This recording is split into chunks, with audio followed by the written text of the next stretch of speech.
압도적 재미 매불쇼. 자, 지금 2부 시간이 많이 늦춰졌습니다. 네. 출연자들이 빨리 가셔야 됩니다. 지금 바로 출발합니다. 한국사 박광일 작가님 어서 오십시오. 안녕하세요, 박광일입니다. 네. 네, 안녕하세요. 고맙습니다. 그리고 오윤혜 대표님 어서 오십시오. 반갑습니다. 웃다가에 빠진 두 아들이 키우는 엄마 오윤혜입니다. 아, 저희 집의 주말 루틴이에요. 주말 루틴. 아빠 40살 아들과 네. 7살 아들 둘이 앉아가지고. 아, 그래서 두 아들이에요. 아우 징해요. 아침 먹고 나면은 네. 계속 깔깔깔깔 웃어요. 아. 이번에 한글 퀴즈 저희 아. 아들도 네. 굉장히 출연 욕심을 보일 아, 정도로 고맙습니다. 체육 씨가 하는 유튜브죠. 웃다가. 네, 웃다가 대단히 고맙습니다. 네.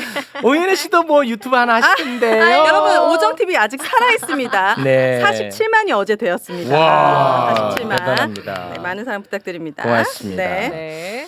박광일 역사 작가님. 네, 역사를 우리가 배운다는 것은 현실을 현명하게 실수 없이 잘 살아가기 위함 아닙니까? 그렇죠.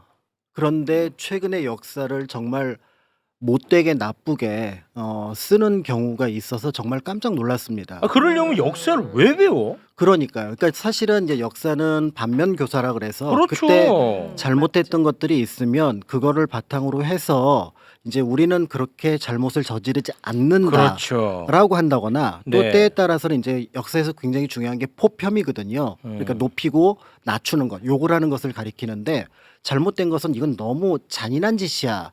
라고 잘못하는 경우가, 그러니까 비판하는 경우가 있거든요. 가장 대표적인 게 조선 초기에 왕씨들을 잡아다가 음.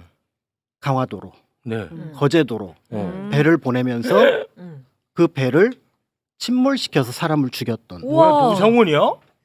그 사례를 뭐야? 볼 때 사람들이 조선 건국이 대체로 긍정적인데 네. 이 사건만은 너무 잔인했다. 오. 이렇게 이제 평가를 하기도 하고요. 오. 또 일제 강점기가 끝나고 났을 때 제일교포들이 한국으로 들어오잖아요. 네. 그런 과정 속에서 정말 지금도 미스터리로 남아 있고 앞으로 연구가 되어야 될 것 중에 하나 바로 뭐냐면 우키시마호라고 하는 적어도 수백 명 이상의 한국 사람이 탔던 배가 폭침 당해서 사람들이 전부 다 죽은 사건이 있습니다. 오. 그러니까 이런 사건들을 보통 우리가 이제 역사에서 배울 때 와. 이거는 잔인했고 이거는 진상 규명을 해야 되고 그리고 앞으로 한일 관계를 위해선 이 부분을 해결해야 된다. 이렇게 나가야 됐던 것들이 뜻밖의 전혀 생뚱맞게 누군가를 해코지하기 위한 내용으로 수첩에 등장했다는 소식에 어떻게 역사를 배워도 저렇게 쓸 수 있을까? 같은 약을 가져다가 누구는 사람을 치료하는 데 쓰는데 아. 이 사람은 이걸 가지고 사람을 죽이는 데 쓸 수도 있겠구나 아. 라는 생각이 들어서 조금은 충격이었습니다. 아니, 그럼 우리의 역사적 오점, 네, 역사 강사라면 충분히 알만한 내용일 텐데 그렇죠. 전환기는 왜 그러는지는 여쭤보지 않겠습니다. 네. 돈 때문이겠죠. 아, 그렇습니까? 아닐까요? 아니, 뭐 여러 가지 분석들이 근데- 나오더라고요. 근데 이제 역사를 공부하다 보면은 사실은 이건 이렇다라고 단도직입적으로 못하는 부분들은 있습니다. 왜냐하면 굉장히 다양한 어떤 사건들이나 어떤 조건들이 만들어서 그 어떤 상황들을 만들어내거든요. 그런데 이제 최근에 이제 여러 가지 일들을 벌어지는 사건들을 보고 많은 분들이 아마 이제 근대 현대에 조금은 좀 혼란했던 시기들을 떠올리시는 것 같아요. 그러니까 일제 강점기 직전의 모습이라든지. 근데 저는 이때 모습하고 지금 모습하고는 조금 다른 것 같습니다. 왜냐하면 그때는 적어도 우리가 힘은 없어도 네. 옳고 그름에 대해서는 뚜렷했어요. 아 오히려 그때. 네. 왜냐하면 일본이 우리나라를 침략하려고 하고 네. 거기에 부안해동했던 친일파들에 대해서 매국노라고 욕을 하지만 네. 힘은 없지만 어. 그래도 이거는 잘못된 거야. 내가 그래서 힘이 없어서 저기 머리를 숙이고 저 사람들이 시키는 대로 할지언정 내가 내 목숨을 바칠 어떤 용기가 없어서 그럴지는 몰라도 저건 나쁜 거야. 라고 얘기를 하면서 결국은 이완용을 끊임없이 죽이기 위해서 데라우치를 끊임없이 죽이기 위해서 노력했었거든요. 네. 그런데 그런 어떤 지금의 상황들을 보면 옳고 그름 자체가 뒤바뀌어 버리고 맞아요. 심지어는 예의와 염치라고 하는 것들 누군가가 잘못했어 그러면 예전에는 미안합니다라고 하고 뒤로 빠져나갔거든요. 네. 근데 요즘에는 그게 뭐? 와, 오. 그러니까. 라고 하는 것과 연결해 보면 오히려 근대의 역사하고도 좀 거리가 있다라고 보여져요. 그때는 네. 오히려 부끄러운 건 알았거든요. 아. 그래서 오늘 가지고 온 시기는 바로 네. 고려 말, 고려 고려 말이요. 이른바 권문세족이 네. 발호하던 시기의 모습들이 네. 어떤 면에서는 오늘 현재 대한민국이 좀 참고해야 되지 않을까. 어. 네. 라는 생각이 들어서 그 시대의 역사 이야기를 좀 오, 가져왔습니다. 되게 옛날이네요. 고려 말이면은 그러면 조금 옛날이지. 조선도 전에. 조선 전이죠. 어, 네. 고려 다음에 조선. 예, 그렇죠. 너무 옛날이라 좀 그런가? 아, 조금 많이 옛날이네.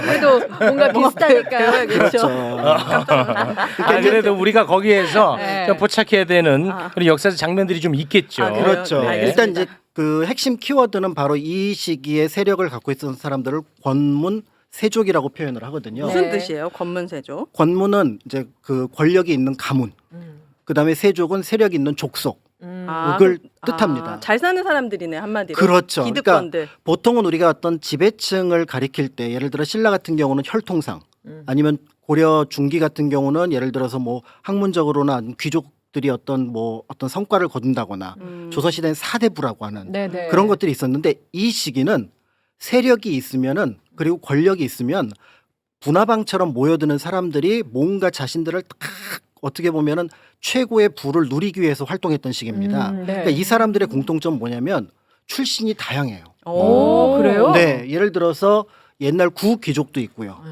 그 다음에 무신 출신도 있고요. 무신 정권기를 조금 지났으니까. 네. 그 다음에 가장 많은 세력은 친원파. 친원이요? 그러니까 원나라에 기대서 고려의 네. 이익보다는 우리 가문을 더 앞세웠던 사람들. 네. 이런 사람들이 중심이 되니까 이들은 기본적인 특징이 뭐냐면 공통점이 없어요. 공통점 뭐냐면 사리사욕. 사리사욕. 그 다음에 국가기관의 사적 기관화. 아. 예를 들어서 지금으로 치면은 국무회의 같은 도평의사사를 만들어서 네. 거기에서 농장이라든지 아니면 자신의 어떤 이익을 가져가는 것들을 최대한 끌어들였고요. 이 권문세족에는 포함되지 않았지만 또 하나 이 시기에 흥미로운 점이 바로 뭐냐면 사찰, 사원 세력, 절들이 굉장한 농장으로서 부각됐던 시기입니다. 그러니까 결국은 종교 역시도 자신의 어떤 백성들을 구제하거나 하는 움직임이 있긴 했었으나 상당수의 주류는 바로 뭐냐면 자신의 권력과 자신의 부를 누리기 위해서 그래서 절에서 가장 많이 팔았던 게 바로 뭐냐면 술. 진짜요? 양주에서 오. 팔고요. 그 다음에 이제 말 그대로 지주로서 농장주로서의 역할을 많이 했던 시기가 바로 이 시기이기 때문에 그런 면에서 이 시기에 누가 뭐라고 욕을 해도 욕을 안 먹는. 그러니까 욕을 해도 그게 뭐 어때서 이런 시기였다라는 거죠. 네. 근데 이 시기를 그래도 한번 질서를 잡아놓은 인물이 있는데 그게 바로 유명한 공민왕입니다. 네, 공민왕. 네, 그래서 공민왕의 개혁 정치는 많이 들어보셨을 거예요. 네. 그래서 공민왕 개혁 정치는 아주 간단합니다. 딱 들어와서 야 우리가 누구냐 고려 사람 아니냐. 네. 그러면은 고려의 이익을 위해서 움직여야지 어떻게 원나라의 이익을 위해서 움직이냐. 그럼 이제 국가가 돌아가기 위해서는 시스템을 갖춰서 돌아가야 되니까 그러려면은 예를 들어서 관료제도 움직이고 백성이 백성답게 자기가 먹고 살 수 있도록 해줘야 되는 거 아니냐. 이게 원리 원칙이 맞잖아요. 네. 그러니까 여기에 대해서 구체적으로는 반발을 못하면서 밑으로 계속해서 반발했던 게 우리가 알고 있는 공민왕 시대인데 네. 그런데 그 공민왕 시대 정말 다행스럽게 이제 사대부층을 일부 이제 양성을 해놓습니다. 나중에 이들이 이제 조선을 건국하는 세력이 되긴 하지만 네. 이 공민왕 때는 이렇게 숨죽이고 있었어요. 그런데 이 공민왕이 죽자마자 이 권문세족들이 다시 일어나가지고 그래갖고 이제 이른바 반동 정치를 꿈꿉니다. 네. 그래서 공민왕이 꿈꿨던 것들 중에 하나가 바로 뭐냐면 반원 정책이라 해서 원나라에 반대하고 그다음에 명나라를 받아들여서 뭔가 이제 새로운 외교 관계를 펼친다 이런 것들이었는데 네. 이 권문세족들은 자신들의 이익이 우선이니까 다시 예전처럼 그러니까 반동 정치를 해서 다시 원나라 편 그리고 여태까지 그 공민왕이 만들어 왔던 전민 변정도감이라고 해서 백성하고 그다음에 어떤 그 토지 같은 것들을 주인을 찾아서 원래대로 돌려주자라고 하는 부분들을 전부 다 무효화시킵니다. 그러니까 이 과정들이 나타나니까 우왕이라고 하는 왕조차도 사실은 좀 혼미한 왕이거든요. 공민왕 다음에 우왕. 다음왕. 네. 그러니까 이 혼미한 왕이니까 거기에 이제 쓸려가니까 우리가 알고 있는 고려 말은 사실은 우리나라 역사에서 보기 드물 정도로 말 그대로 사적 권력이 극대화된 그런 시기 아니었습니까? 아니 대놓고. 네. 제대로 못했던 거네요. 그럼 국민왕도. 국민왕도 그거를 제대로 완벽하게 이뤄내지 못했죠. 워낙에 검문색 워낙에 힘이 셌으니까요. 워낙에 이제 그 고려가 가지고 왔던 어떤 구조 자체가 사실은 흐트러져 있었기 때문에 그걸 바로잡는 데 시간이 좀 걸렸다. 그렇지만 한번 그래도 그 사람은 도전해 본 사람. 하려고는 했었던. 근데 네. 우왕은 도전 자체 해보려고 하지 않았던 사람. 네. 이제 이런 과정 속에서 그나마 이제 두각을 나타냈던 두 명의 무장이 잘 알고 있는 최영하고 이성계입니다. 이성계는 알아요. 그 다음에 한 명이 누구예요? 최영 씨는 잘 황금보기를 몰라요. 돌같이 알아. 방금 그 사람이 최영이에요? 최형이 아니고 그거는 저 최영 김영 할 때 최욱 씨의 그거가 형. 최영. 최영. 네. 네. 사실은 그래서 최영하고 이제 이성계는 잘 알려진 것처럼 최영은 이제 고려를 지키자라는 세력이고 이제 이성계는 고려를 건국하자는 세력인데 그나마 이 두 사람이 이제 무장으로서 역할을 함으로써 중요한 역할을 하나를 하는 게 바로 뭐냐면 네. 이 권문세족을 싹 쓸어버리는데 결정적인 역할을 합니다. 오 쓸긴 쓸었어요? 네. 이런 거 좋아합니다. 네. 원래. 나 시원하지. 이런 거 좋아해요. 쓸어버리는 거. 쓸어야 되거든요. 싹 잡아들여. 싹 싹 정리해. 처단해야죠. 네. 네. 그래서 이제 1388년의 일인데요. 네. 이 권문세족 중에서 덜 알려진 인물 가운데 하나가 염흥방이라는 사람이 있는데 이 염흥방이라는 사람의 종이 조반이라고 하는 사람의 집에 가서 그 토지를 강탈하는 과정을 거칩니다. 이 사람도 귀족이거든요. 근데 강탈하니까 저 사람이 아니 종 따위가 와서 우리 집 토지를 강탈해하면서 때려 죽여버려요. 그랬더니 염흥방이 네. 이른바 국가기관을 동원해서 이 조반을 체포를 합니다. 네. 그리고 국문을 하는 거예요. 그런데 이 과정이 아무리 봐도 아무리 조반이 좀 밀려난 귀족이긴 하지만 이럴 정도의 대접을 받을 사람은 아니거든요. 그러니까 이제 우왕이 여기서 살짝 벌컥합니다. 그래서 여기를 이성계하고 최영으로 하여금 뒤를 한번 조사를 해봐라 네. 라고 얘기를 했더니 이게 이제 잘못됐다라는 걸 알고 염흥방을 체포를 하게 되는데요. 네. 당시에 이들이 가지고 있던 세력이 얼마나 컸으냐면 이들하고 연결되어 있었던 임견미라고 하는 또 다른 호족이 있었거든요. 이 권문세족이 있었는데 네. 이 사람과 관련된 전국에 있었던 그 부정적으로 만들어 놓은 재산 이런 것들을 다 걷어들였어요.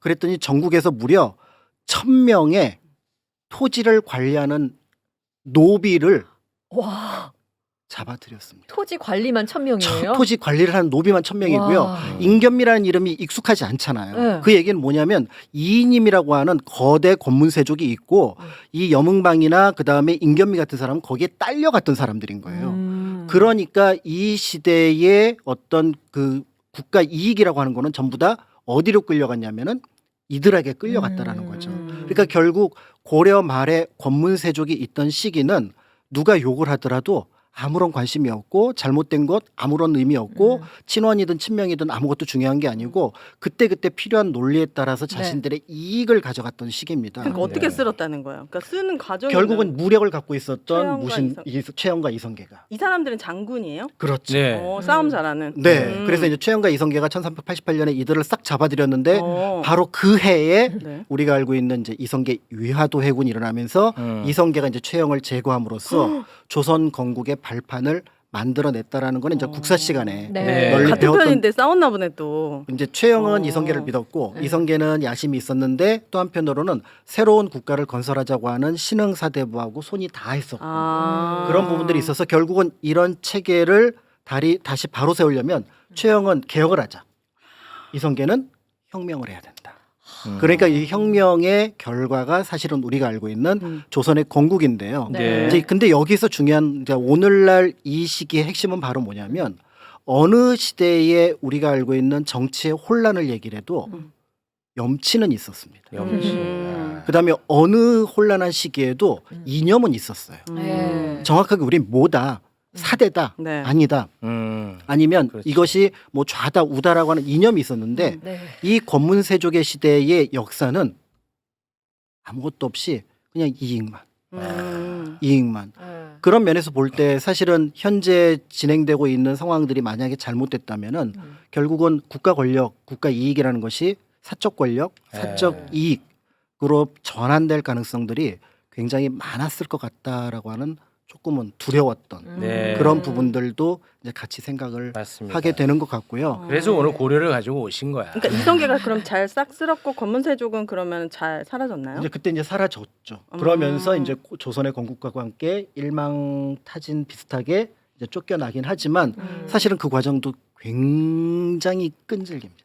쉽지 않았을 것 같아요. 위화도 해군에서 정권 잡았는데도 이성계 뜻대로 못합니다. 원래 그래서 새로운 걸 만들어 나가려고 하는 사람은 굉장한 노력을 해야 약간의 진전이 있지만 네. 그 권력을 이미 갖고 있는 사람은 숨죽이고 있는 것 같지만 사실은 큰 타격을 입지 않는 경우가 종종 있습니다.